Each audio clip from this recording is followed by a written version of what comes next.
আপনাদেরকে যখন প্রশ্ন করা হয় যে খুনি কিভাবে পলাইলো, বা হচ্ছে আপনাদেরকে যখন প্রশ্ন করা হয় যে জুলাইয়ের সময়ের যে অস্ত্রগুলো ছিল সেইগুলো কই গেল, তখন আপনারা উত্তর দেন কি পেঁয়াজের দাম তো কমছে, আলুর দাম তো কমছে।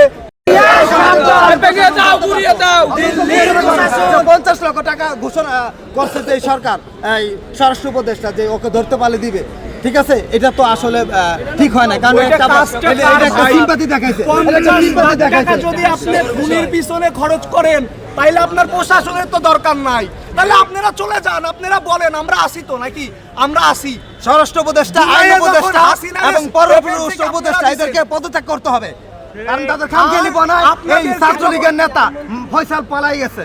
আপনাদেরকে যখন প্রশ্ন করা হয় যে খুনি কিভাবে পলাইলো, বা হচ্ছে আপনাদেরকে যখন প্রশ্ন করা হয় যে জুলাইয়ের সময়ের যে অস্ত্রগুলো ছিল সেইগুলো কই গেল, তখন আপনারা উত্তর দেন কি পেঁয়াজের দাম তো কমছে, আলুর দাম তো কমছে।